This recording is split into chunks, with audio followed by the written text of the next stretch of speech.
Yoza yang tadi dari saya David Haryadi, yang kedua ada Yulia Wijaja, yang ketiga Yulia Jason sama Yuki Wijaya Putra. Hari ini kita ingin mempresentasikan perjalanan menurunkan intoleransi. Next.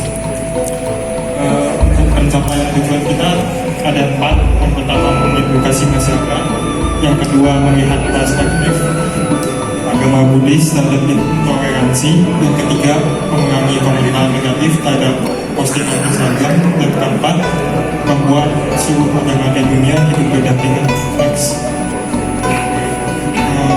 Ini proses pelaksanaan kita untuk mencapai tujuan pencapaian. Yang pertama ada mewawancari petinggi atau umat agama Buddhis terhadap intoleransi. Yang kedua untuk mewawancari umat agama Buddhis. Next. Ini proses pertama kita, yaitu melakukan wawancara dengan Pandita Romo Aramin yang merupakan petinggi agama Buddhis di Wihara Ekayana Arawa dan perwakilan Kementerian Agama. Next. Ini merupakan surat keterangan kita di Wihara Ekayana Arawa. Next. Kita memanfaatkan momentum ini untuk meningkatkan lagi sehingga mungkin bisa membuat masyarakat dan mungkin mahasiswa di kampus ingin lebih menaikkan rasa toleransinya. Seperti yang Anda lihat di layar sekarang, ini adalah daftar-daftar pertanyaan kita dan yang akan menuju pada konklusinya di setiap slide nanti. Bagaimana Wihara Ekayana mengatasi tantangan terkait intoleransi dan mempromosikan kerukunan antar agama lain?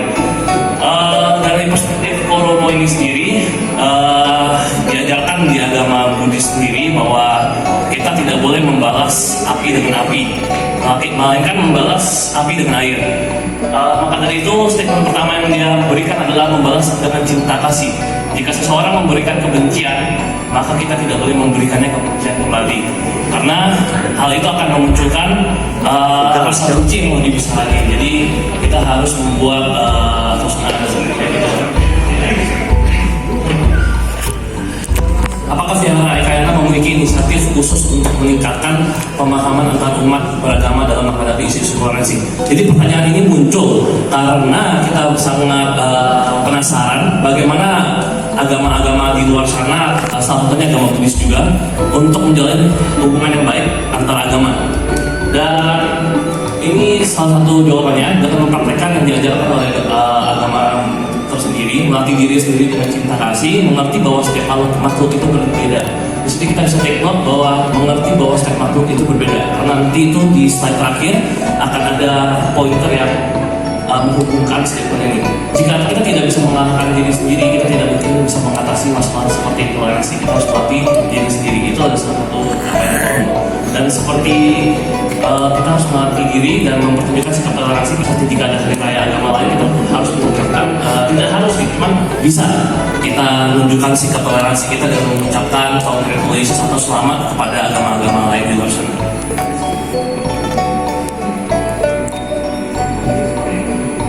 Ini adalah program rutin di Wihara Ekayana yang bertujuan untuk membangun hubungan positif antar anut berbagai agama.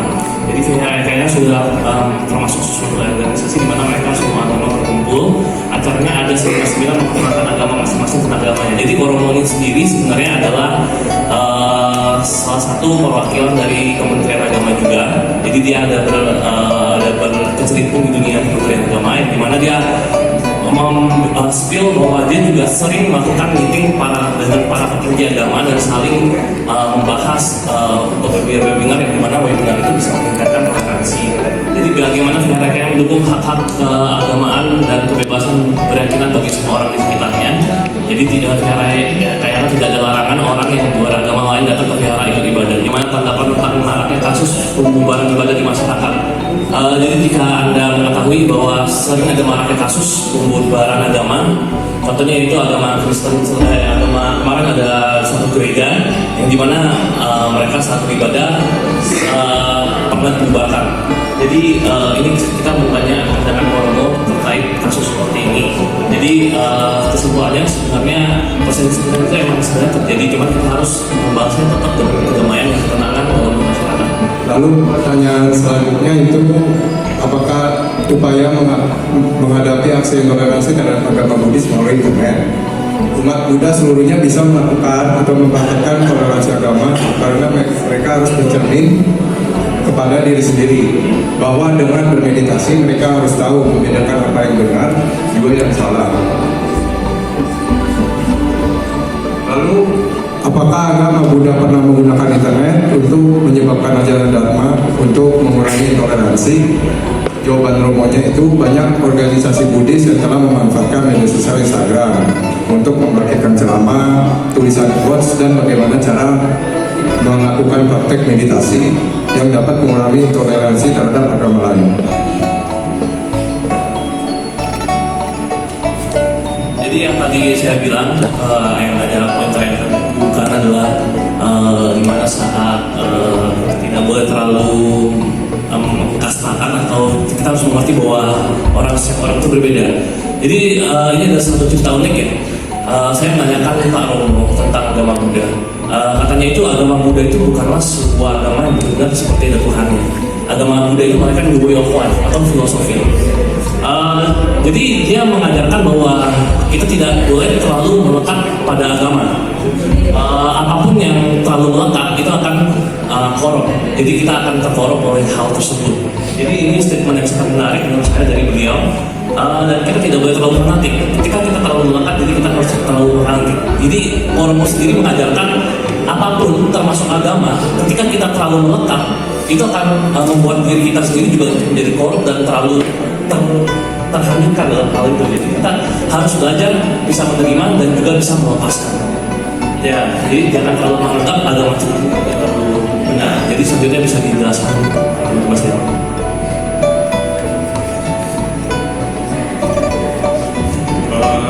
Ini merupakan wawancara umat atau berkumpul proses kedua mengambil kesimpulan dan menemukan solusi terhadap toleransi agama yang dapat melibatkan adanya kesadaran toleransi antar agama lain.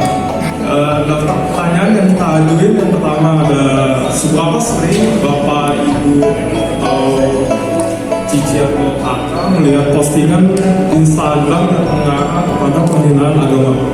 Kedua, menurut Bapak Ibu, mengapa banyak postingan orang yang menghina agama lain?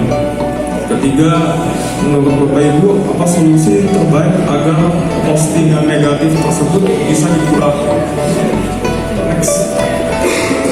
Untuk jawaban pertama dari narasumber kita, Kak Airin, menurut dia penghinaan agama cukup banyak terdapat di Instagram yang biasanya terdapat hal-hal yang berbau sara. Kedua, menurut narasumber mereka iri terhadap agama lain sehingga melakukan intoleransi agama melewati postingan Instagram. Ketiga, menurut Kairi, cara menghindari melihat postingan yang berbau sara intoleransi dengan mengikuti akun-akun yang positif agar tidak merasa negatif.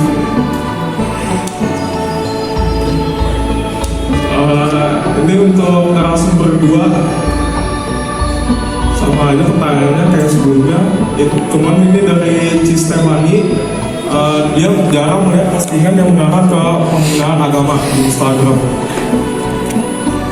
Menurut Cistemani, jangan menanggapi penghinaan agama karena semakin ditanggapi mereka semakin menjadi-jadi.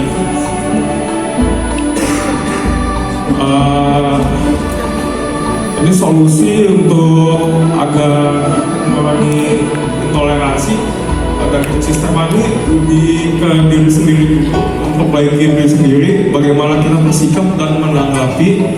Jika kita merasa sudah baik, kita tidak usah membalas daripada membuat hal negatif lagi. Ini dari narasumber ketiga, Kak Andri.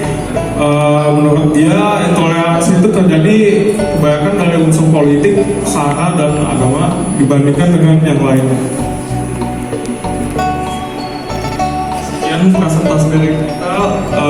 Terima kasih.